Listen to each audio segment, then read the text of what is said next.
Hi, everyone. Final Oscar voting ends today, which means it's a great time to join our Prestige Junkie Oscar pool if you haven't yet. Find a link in the show notes to sign up.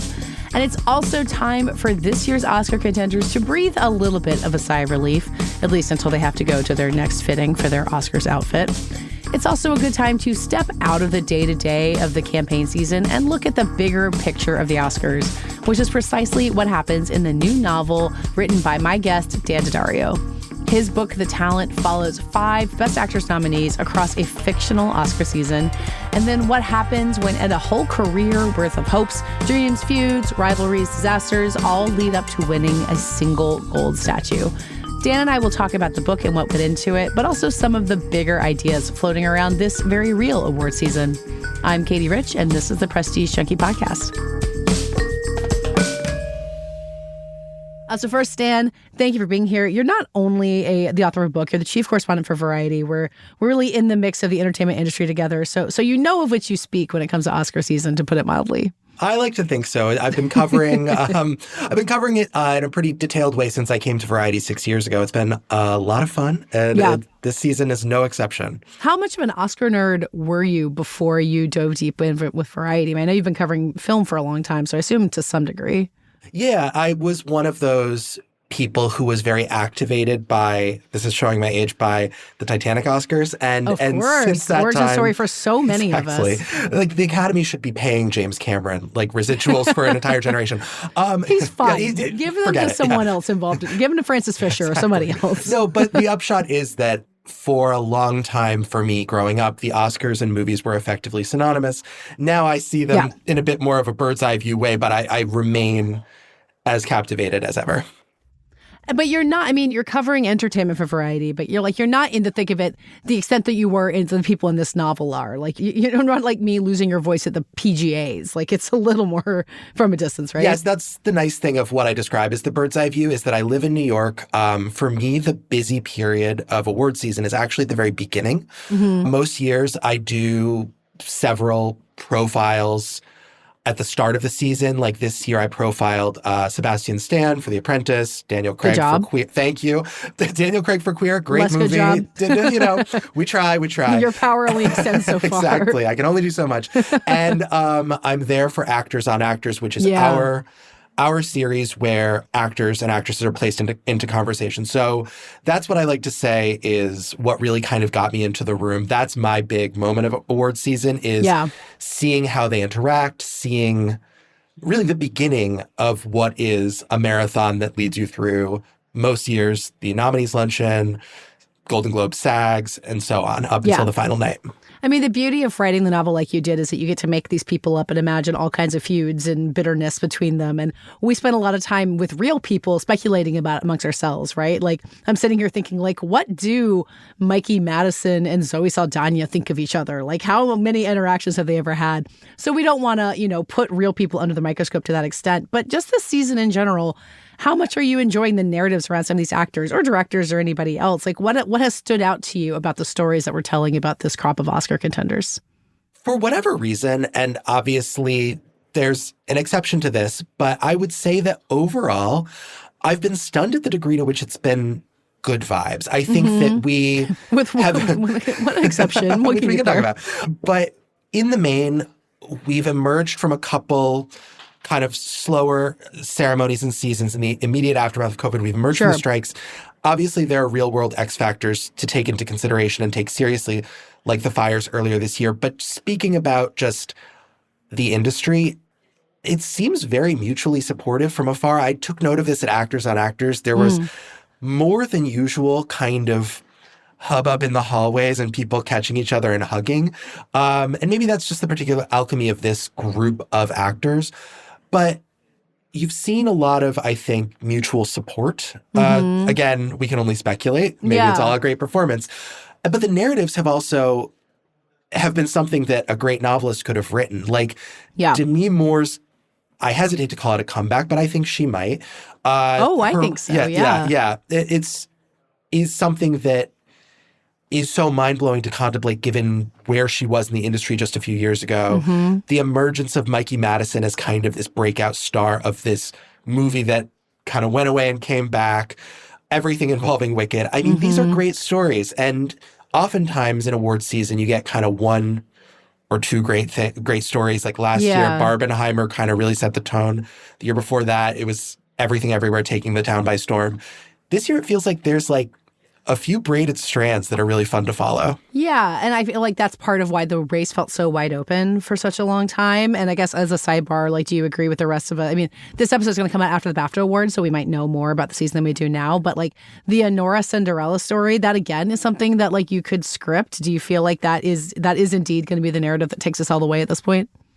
Pending the BAFTAs, sure. I would say yeah. But even I think that no matter what happens at the BAFTAs, I'll still feel that way just because it is just a little too perfect. It's the Cinderella story for a movie that is a kind of warped Cinderella story until it isn't. Yeah. I think Madison is a great ambassador for the film. I think sometimes people vote for what they admire but cannot be. You hear that a lot with like Cannes juries. Like the Cannes jury led by Steven Spielberg gave the top prize to Blue is the Warmest Color, if my memory serves. And that's like the kind of small, intimate chamber story he generally doesn't make, right? Yep. So a lot of people, I think, in Hollywood look at Sean Baker and are like, this $6 million production that really goes there, that is a little indulgent on the running time but earns every minute in the end, is the kind of thing that maybe we're scared to make or we don't think we could get the funding to distribute. And he did it. So have you thought about thinking about Cannes juries that like Barbie and Oppenheimer, a big story of last Oscar season. Barbie famously only wins the one song Oscar, but like when we think of those Oscars, we will probably think of the I'm Just Ken performance more than anything. Yes. And then 3 months later, Greta Gerwig is the head of the Cannes jury that gives a prize to Honora. So we're like living in Greta Gerwig's Oscar season again. Yes. No, I think she created reality in a sense. Like I hold Honora in the highest esteem. It's my favorite movie of the year, let alone the race. But I think if her jury had, I'm trying to think of what else was at Cannes last year. Had given Amelia Perez, like they gave the acting award. They clearly really liked it. They gave it that big acting award. Like they absolutely could have gone for that instead. And in a world where, say, they gave it to The Substance, we'd be talking about the Substance, which I think is very well positioned to pick up at least one Oscar, but we'd be talking about that in a different way. Like, among other interesting things of the past few years is how Cannes has really kind of kickstarted everything, which among so much else, like in my book, I deal with the season as a long marathon. Mikey Madison has been promoting this movie since last May. That's 10 months, which is crazy to think about. It's really interesting. Like, you know, I've been in the thick of this part of the season where you're seeing everybody kind of like, well, first of all, like, you know, I've sat with craftspeople at some of these awards and they're all like, yeah, tomorrow I got to go do something else. And like, I have a job. Like, I got to go. Right. And the actors, I think, like, it's not like, you know, they're fine. They're all very grateful. No one's going to complain about it. But like, they have infinite unread messages on their phones and they don't like, haven't seen their actual family in months. Like, the cracks do kind of start to show and like, they all understand it. And I think the actors especially understand that they're the spokespeople in this level that nobody else can be. Like, Mikey Madison and Sean Baker in some ways are like a double act making the Honora run happen. But it is like even actors who have wanted this their entire lives, like kind of wears them out at this point. And I think you got that in the book too. Thank you. I would just say what I always think of and what I was thinking of, this happened after I'd written the book and I was in the editing process, but watching last year's Oscars where Emma Stone wins Best Actress and she, I think, really understood that she was the ambassador for Poor Things, this movie she produced that she really wanted to succeed. She gets up to the podium, her voice is gone. and I was just thinking about this in relation to my book because I think one thing I really wanted to carry across from my own experience is that I think people who are new to the process maybe don't realize, you say it's going to be 5 or 6 months, that it's 5 or 6 months of very concerted, you are everywhere, you are on a plane, you are not at your house, you are not taking on new work. And I think the upsides are really high and we don't necessarily pity them exactly because it's exciting to be honored, but it is like a real job. Yeah. Yeah, and I think it gives you a glimpse into this part of the industry. Like you can have been working in the industry for a really long time and then you're sitting in a room and it's like, is this what they think is the real part of work? Like everyone's sitting around and like congratulating each other at a table. I think it's a really rarefied world. And I think those of us who cover it feel really lucky to be kind of hanging on the edges of it. But I think it kind of spins your head around. Like, how do you go back to like being on location and like sitting in a, or like using the bathroom in a trailer. Like it's got to be you have to be able to hold that cognitive dissonance in your mind afterwards. And it must be a challenging thing to do. Yeah, what I've been describing it when I'm talking about my book is I've been describing to people who don't follow the process as closely as I bet your listeners do, as like the performance beyond the performance. So you deliver the performance on film, and then you have an even longer period of time in which you are being your most ebullient, awards-worthy self. Yeah. And for that reason, like when someone like Mikey Madison has said she hasn't decided her next role, she's taking time. I think Ariana Grande said the same thing. Yeah. I think that's super wise. I think in their shoes, I'd be tempted to just be like, get me back on a set. It doesn't matter. But I think taking a breath is like a very healthy thing to do. I mean, the performance aspect of the acting campaigns this year in particular, I think have been fascinating. I mean, Cynthia Erivo and Ariana Grande were like the most dominant cultural forces for like 3 months at the end of 2024. Like you could not miss them anywhere. And like they're theater kids. It's a performance. Like I think they would be upfront about it being a performance. But even like Zoe Saldana, like giving these speeches and kind of navigating around this really tricky situation with her co-star kind of blowing up her campaign. Like there's a performance aspect to that too. Adrian Brody has been like going and like presenting at award shows and like having this like really heartfelt like presentation as he's like giving a speech on behalf of somebody else. Like it's not like anyone is ever not performing, but I feel like I've been really watching people kind of pick their lanes and navigating in a really careful way, which is not a very instinctive thing to have to do. Yeah, I actually think part of why this season has felt overall so compelling in a good way and upbeat is that I feel like everyone is in a very well-calibrated and differentiated lane. So yes, they're all competing for an award, but everyone has a different kind of archetype to play, and no one feels as though everyone has their own spotlight and has had their own moment.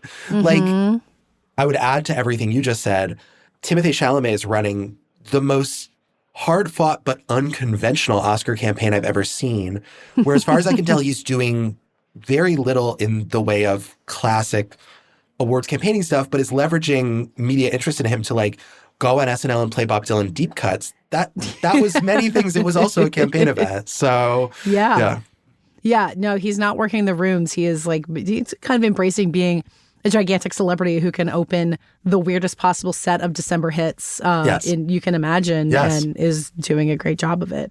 Do you think there's any directors or screenwriters or anyone who's a non-actor who's kind of working the narrative in an interesting way this season?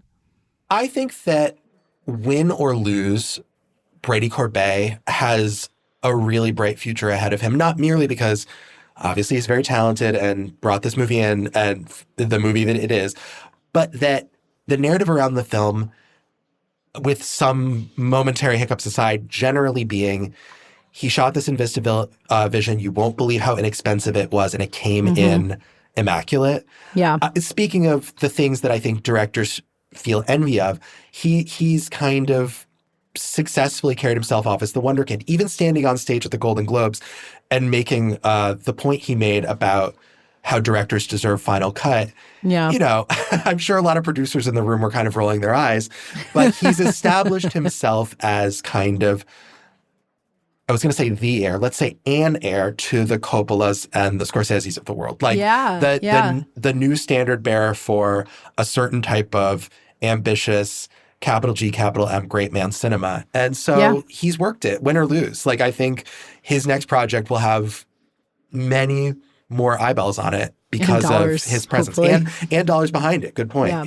Well, yeah, it's interesting that he and Sean Baker were kind of operating similar in similar lanes, like A Nora Costs Less Than the Brutalist, similar, like shot on film, like made with all the scrappiness imaginable.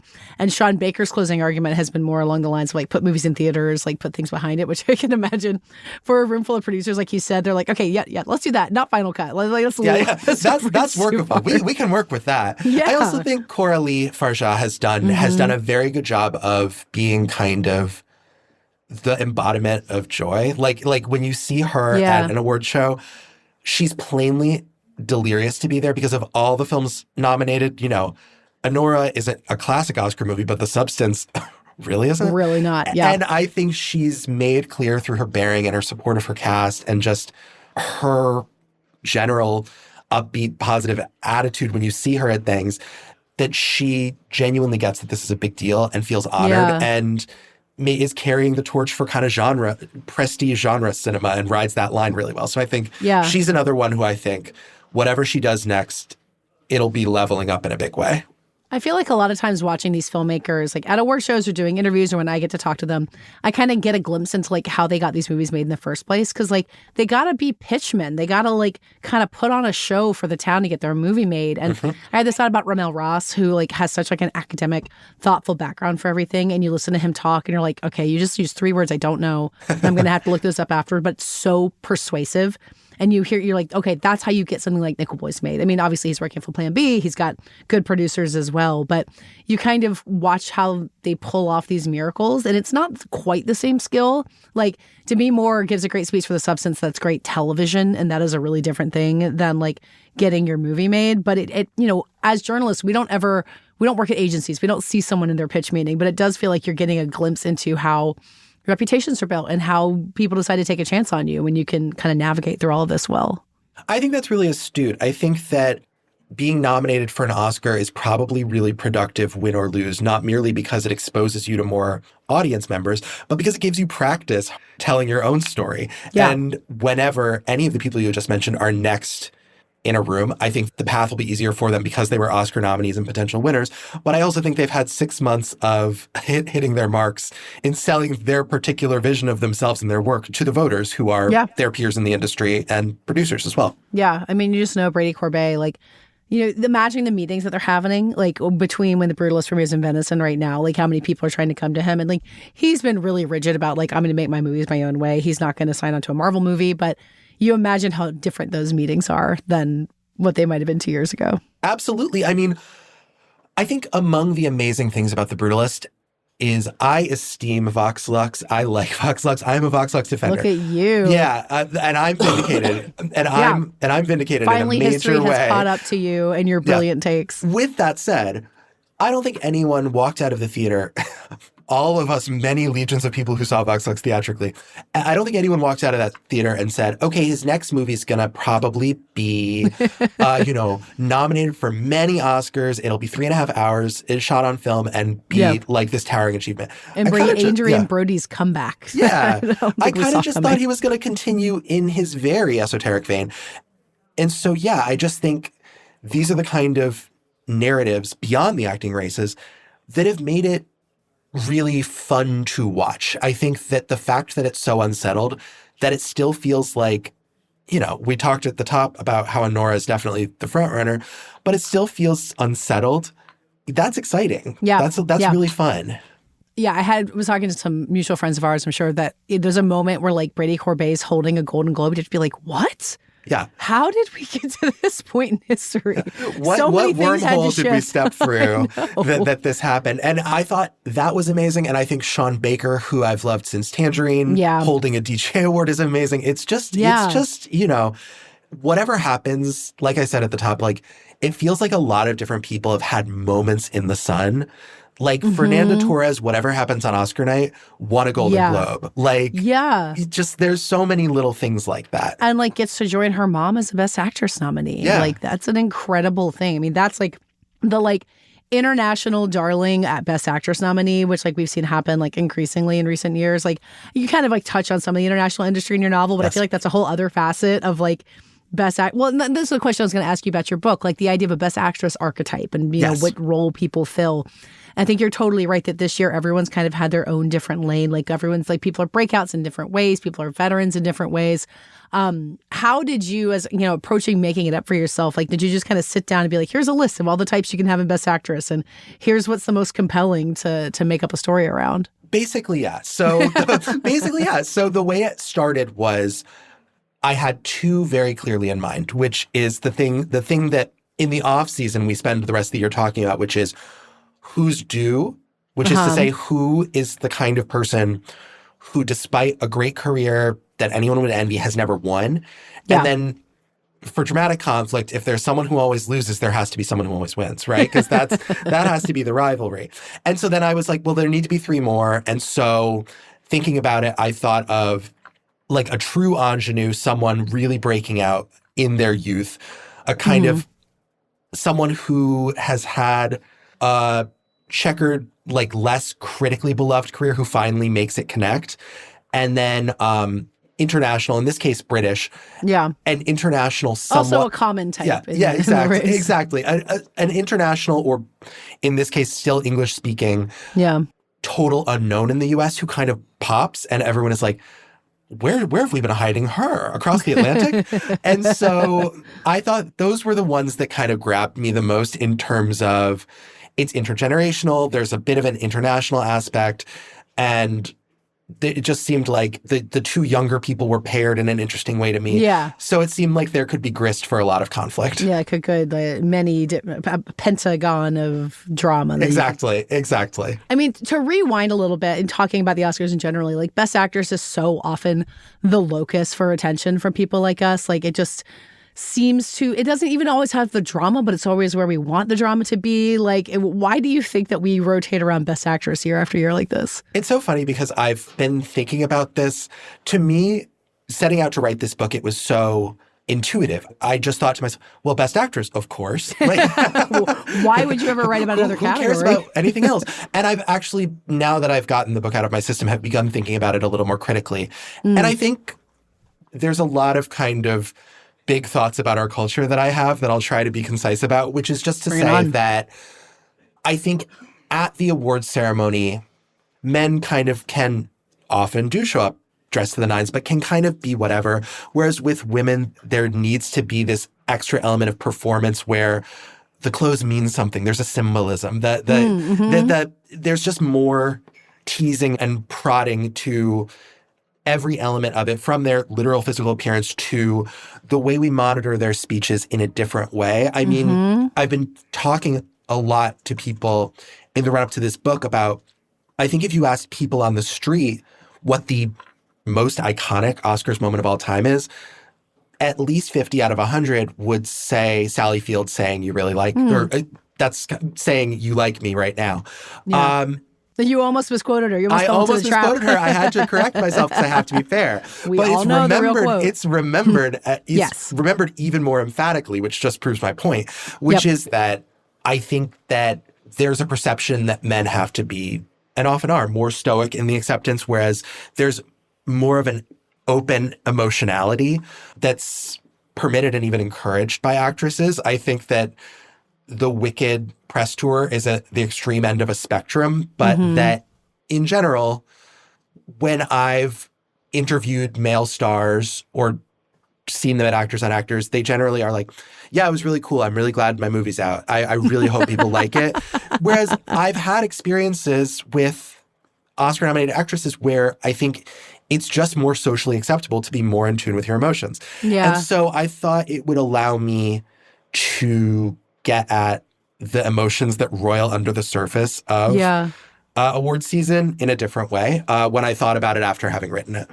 Well, and historically, there's been so many cases where an actress is like the one engine pushing their movie forward. Yes. Like, I'm Still Here felt like it could have been that, but then it goes and gets a Best Picture nomination, which is great news. But like Renee Zellweger in Judy, or I was thinking about like Charlize Theron in North Country. Like there's so many movies like that in Best Actress where it's like, here's a movie you don't care about. Glenn Close and Albert Nobbs, maybe most iconic definition of this, where that's the only reason it's put in there. So much weight is put on them because movies about women are not taken as seriously as movies about men throughout Oscar history. And so the importance of it, as opposed to, like being the lead in Oppenheimer, so it just feels like a really different stakes at play for the actresses. Yeah. And I took advantage of that in order to kind of streamline the novel and not have it be War and Peace with all the different characters at play. Which I would read. I'm sure you and your listeners would, but like we're looking to kind of bring in the non-Oscars. There are dozens of us, dozens. Exactly. No, but in the novel, most of the women are effectively the sole representative of their movies. In fact, part of what I kind of find funny some years, this year is a huge exception, is that oftentimes the actor's race is all people from highly touted Best Picture nominees. And the actress race is often movies that not only is the actress the sole representative, but the film is kind of regarded as a little junky, which can be unfair, but I kind of tried to play with that a little bit, where at least one of the characters in my book is very aware that the movie she's in, she doesn't even really like it. She just wants to win for all the reasons one would want to win. It's a huge honor. It's a legacy thing. But she thinks about it and she's like, yeah, was I even good? Let alone the movie. Like, the movie stinks. And so I thought it was kind of funny to play with that. You know, I myself am not evincing an opinion about these movies, but when you say something like Albert Nobbs or Judy or a movie I actually did like, Blonde, these are examples of movies that were kind of tossed aside and the actress is prized out of them, which I feel like happens less in the actor race because there are more plum roles in highly touted movies for men most years. This year, obviously, huge exception. Yeah. I mean, it's worth saying that the movie that the character is maybe a little iffy on is a Maria Callas biopic. Yes, indeed. Which you and I saw Maria together in a New York screening room. We did. What an incredible life imitates art moment. I mean, Maria also, like, even though it's not a Best Actress nominee, it's such a fascinating element of the Oscar race that you get at in the book too, where something is just like going to be a contender, and then falls apart at the last minute, which now in retrospect, it always feels like that was inevitable. But like, that's such a fascinating part of the story too. Well, it's just funny. I liked Maria, to be clear. I think the actress race shook out in a great way, but I enjoyed my experience with the film Maria. But I think it's just funny the way that things almost come pre-sold, where it's like legendary star, modern legend who hasn't been on the Oscar stage in a while. Like, I had the idea for a Maria Callas biopic in my book after seeing a documentary about Maria years ago and just being like, okay, this would win someone an Oscar because it's just so much happens to her. And it just doesn't connect because in the end, it can't just be the narrative. And there's an element of my book that you'll remember where there's a cutaway to someone who finds themselves on the outside looking in. Yeah.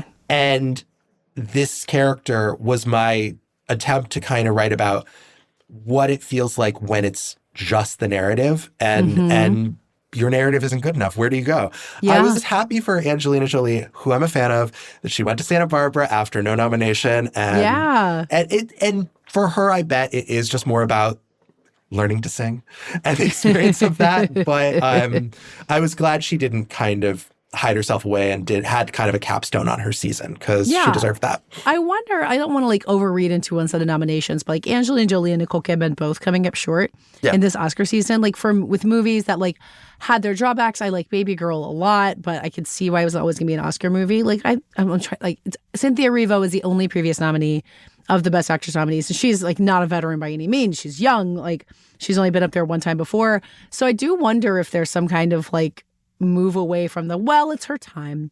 She had to get up there. Judy was not that long ago, so obviously nothing's changed that much. But I wonder if that narrative isn't as powerful as it used to be. It's funny because the only person you could credibly say, it's her time about is Demi Moore, who self-described as believing she was a quote-unquote popcorn actress. Yeah. And I think, not to get too galaxy brain about it, but please. In recent years, it's similar to the Michelle Yeoh thing, where Michelle Yeoh was like never considered an Oscar actress until Everything Everywhere. Yes. I think we live in a post-Framing Britney Spears world where to be able to say, I was never given my due and look at everything I have to offer is in a way more powerful than I'm consistently great and I've had so many opportunities. I don't know that people think about it so explicitly, but I wonder if you're a voter, and just as you say, there are many reasons why Baby Girl is not an Oscar movie, but Substance isn't really an Oscar movie. Yeah. If you look at Nicole Kidman and say,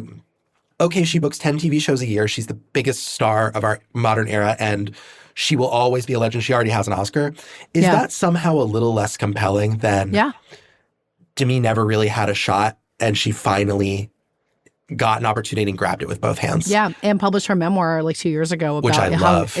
Oh my God, it's a great memoir. And just like about her crazy childhood and about like not being treated great in Hollywood as a beautiful woman, which is like a story that we know, and certainly a story Nicole Kidman could tell as well. But Demi hasn't had her chance to do it. And like the Substance, like people feel passionate about that movie. Like the passion vote is such a part of it too. And like you get every year a movie that's like it kind of in there because everyone's like, well, okay, sure, that's going to be it. Like, I don't know if anyone would say The Eyes of Tammy Faye was like the Jessica Chastain role that she absolutely should have won for. Sure. But it just helps so much more to have a movie that people like really feel like they can rally behind, which is kind of what all 5 of this year's Best Actress nominees managed to do. It's true. I mean, I think that none of the 5 really are conventional Best Actress movies. And it's like, great, keep it coming. Like keep the fact that they're unconventional, they don't feel rote, and they don't just feel like, okay, another biopic that's like soup to nuts of someone's life. Yeah. They're much more adventurous than that. And I think it's just one more downstream effect of the way the Academy has changed. Yeah. I think it does come down to the quality of the movies. In this case, I think all 5 nominated movies clearly, all 5 movies that the nominated actress is in, or I should say, all clearly have passionate fans. But I do also think in the Moore case, there's just such a powerful narrative. Yeah. I'm going to make a related prediction that I said to the only person who's heard this so far is my husband. We were talking about Demi Moore, and I was like, in this same way that she's an actress from the 90s who never really had a huge shot and that people kind of derided, and now we see what she can do. If the right material comes along, we're within 10 years of a Sharon Stone Oscar. Oh my God. Yes. Obviously, it's all about the movies, but I'm just thinking along that line of like, it is so cool to see someone who's only ever been at the Oscars as a presenter emerge in this way. And I think that's kind of, it is and should be about the movies, but there's something undeniably pleasurable about the narrative. Otherwise it would just be voted on by critics. Like it's which would also be great. But it's great to see. The Brendan Fraser win for The Whale makes you feel the same way. Like, who else is there in the midst of the 90s? Like, is Steve Zahn going to win an Oscar before too long? Like, that would be great. There's like... Right role. Because it really is the right role. Like, it's not that, Demi Moore is a better actress than many, many other people who are working in Hollywood. But, like, you don't have to be the best actress in the world to win an Oscar. No. You got to have the right role at the right time for the right people, and all these things come together, which is why so many people spend so much money and drive themselves so crazy to make this happen. Yes. But also the potential is really exciting. Like, you can't write yourself off of being able to win an Oscar. Like, if Red Rocket was made next after Anora, Simon Rex could be an Oscar nominee. Absolutely. And that would be great. Which would be wonderful. And this is a little bit, to bring it back to the book, this is kind of an element that I really found interesting to think about. I was thinking about, you could name several examples of people who've been nominated many times and never won. And I was kind of thinking to myself, like, why do you keep coming back? If I had been nominated for a prize 4, 5, 6, 7 times and not won, at a certain point, it's just like deuces. Like, I'm out. Yeah. But what kind of combination of hope or feeling that people will see your inherent worth or see that it's your turn, what inner strength does that take? And that was something that really interested me to explore. And then I don't know that I found the answer to, but I had a lot of fun exploring it. Yeah. I mean, and you think about Amy Adams, and there's not really an Amy Adams character in your book, but like a lot of things you're talking about apply to her career where like she does terrific work. She did all the work she possibly could for Night Bitch. Like that movie didn't land in a lot of the same ways Baby Girl didn't land. And if the Academy had more women, maybe it would have worked. Many questions to ask there. Yeah. But like, there's no one arguing that Amy Adams is not a great actress and one of the, biggest stars of these past 2 decades, but she still never won an Oscar. And like, I think that matters. And it doesn't just matter to psychos like us. And it's not just her being like, oh, poor me. But there is just such a crazy thing where it's like, she'll keep trying because she deserves to keep trying. Yes. But it might not ever happen because it doesn't always work out in the end. And we now just have to be in the part of the story where we don't know if Amy Adams ever gets what she deserves. And it only happens once a year, and it's a big waiting game. So she wasn't even out. So it's going to be on a long timeline that we wonder these things. And I agree with you that I think that we, the audience, I guess, probably care more than Amy Adams very specifically does. I hope so. She has a rich, full life that doesn't include any of this. But I think that there is this binary when we think of actors as like in that class, which is like Oscar winner or no. And so it's just, there's no per se reason why she shouldn't have leveled up.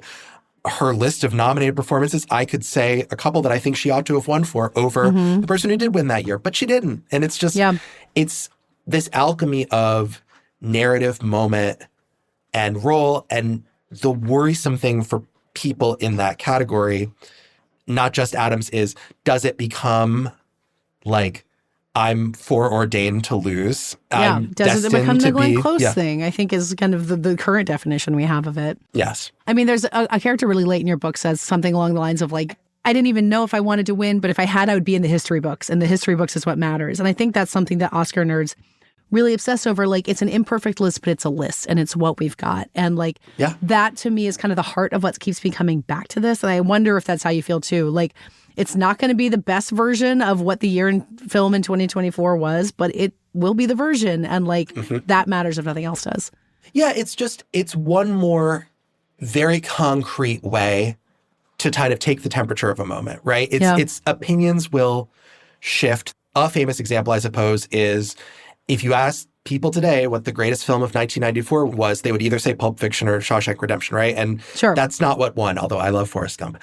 Yeah. But in that moment, Forrest Gump was the movie. And in the moment of 2021, Jessica Chastain was the actress. And we could say so many things that we would do differently, but it's an imperfect canon, but there's a reason we keep making canons. Keep trying. It's just fascinating. And I think maybe its greatest value is that for people like me, when I was 10, I think when Titanic came out, it's a starting point. You can say, okay, Casablanca, Silence of the Lambs, let's go. So the question I wanted to ask you before we wrap this up, and I feel like the answer is all of them, but like, is there a best actress lineup of 5 that like you would write a whole nother novel about just based on those personalities, or that you just still think about, where it's like, what would those 5 people be like if you could get them all in a room? Okay, so I'm trying to remember all 5 people in one that sprang to mind instantly. Okay. Which is the film year of 2010, which is winner Natalie Portman, completely charmed, propelled forward through the season by fairy dust. Not a single stumble. Yeah, and ends happy and 9.5 months pregnant on the stage. And the perceived runner-up being Annette Bening, whom has already been cruelly taken from so many other times. Last year included. Yeah, exactly. And then who else was it? It was Michelle. You have your ingenue in the form of Jennifer Lawrence, who pre everything that happens with her is just truly happy to be along for the ride. One of the best Oscar dresses of all time, that red Calvin Klein dress. I think about it. And then Kidman in kind of, Kidman's always Kidman. She's always a legend, but kind of coming out of a bit of a down period. Yeah, she's not Nicole Kidman of now yet at that point. And is it Michelle? It's Michelle Williams for Blue Valentine, and she could also be there. Yeah, sure. That would be that's what sprang to mind immediately. That's 2012 is also fun because I always think of 2012 as having the 2 extremes of life, extreme age and extreme youth. And that might be even better. Because then you have Jennifer Lawrence at the peak of her powers. So that might be even better. Yeah, no, that's a fun one in terms of like the narratives of who you can draw out of that. Yeah, I've been like looking through the 2010s, and Meryl Streep figures into so many of them, which is like part of what you get into in the book about the person who always wins. But like, the year where it's Frances McDormand wins for 3 Billboards, and then it's like Sally Hawkins, who's in the Best Picture winner, but no one thinks she's going to win. Like Margot Robbie, like completely ascendant. Nobody thought she had it in her. Like she was kind of like a smaller version of the Demi Moore popcorn actress thing, right? Yeah, even though she absolutely. was so young. And then like Saoirse Ronan, who's like kind of well on her way to being our next Amy Adams. Like when the hell is she finally going to win? I know. But you really could pick any of these. Like that's what keeps us coming back year after year, right? Exactly. I feel very fortunate to have had the opportunity to write a novel about a fictional one, but like the cliche goes, truth is stranger than fiction. This year in particular, but most other years, if you pitched it to a publisher, they'd be like, okay, but like it has to be plausible. So much stuff happens that is part of what keeps us coming back because it is so extraordinary. Yeah. If you had written about the trans star of a movie torpedoing her own chances with racist tweets, I don't think anyone would have wanted you to do that. I think that would have been as hot button an issue on the page as it ended up being in real life. Okay, as we wrap it up, Dan, any Oscar predictions you want to make? Any certain way you're feeling about who's going to win? I mean, I think right from this vantage point, we'll see about the BAFTAs. The acting races seem settled, and I joined the consensus: Moore, Brody, Culkin, Saldana. I think it's Baker for director and Nora for picture. I think the hot race is actually screenplay. Yeah. Original, I should say, screenplay. Because I've heard the stat that Sean Baker could tie a record by winning 4. Yeah. But do you see who holds the record? Walt Disney. Yeah, exactly. The Florida Project, indeed. I know. But I think because there are so many other bites at the apple for Baker, I wonder if that's where, just like last year with Anatomy of a Fall, the fab French woman who kind of subverted everyone's expectations. Oh, you think Coralie and one wins? I think Coralie wins. I wonder if you were going to say The Brutalist, because that's maybe a place it can win when it's not likely to win director or something like that. I wonder if Brody ends up being the person carrying the flag for The Brutalist in a big way, because I think it also gets beaten out in crafts by Wicked and to an extent by Dune. So I guess we'll see. Well, my question about The Brutalist also is in score, where it's Daniel Blumberg and then Chris Bowers, who is so popular, who already has an Oscar for a short film, and the Wild Robot score is terrific. Like, that would be a great win. They both would be great wins. I don't know how that's going to go. I wonder, now that I say that, I don't spend as much time with Below the Line. I think that if you talk about The Brutalist to one of its core fans for more than 5 minutes, they end up doing an imitation of the score. Exactly. That's that opening is so distinctive and good. Huge, and you're realizing what you're getting in for, that I actually, if I'm my office pool, I'm going to put down The Brutalist for score. Okay. All right. We're going to hold you to it. Dan, thank you so much for coming to join me. This Thank you fun. for having me. Your book is out on what day? It's out on Tuesday, February 25th. You can pre-order it on Amazon, Barnes & Noble, or anywhere. Everyone should read it, especially if you listen to this podcast. It is a no-brainer. It is a delight. So, thank you so much for being here. Thanks for having me. It was a pleasure. That does it for today's episode. This podcast is edited by Brett Fuchs and produced by Brett Fuchs and me. Our theme music is by Dave Gonzalez. Thanks again to my co-host, Dan Daddario. Subscribe to the Prestige Junkie newsletter at theinkler.com and subscribe to this podcast on Apple, Spotify, or wherever you get your podcasts. And don't forget to sign up for our Oscar pool. There is a link in these show notes as well as in my latest newsletter. We'll be back next week as we reach the very end of Oscar season. See you then.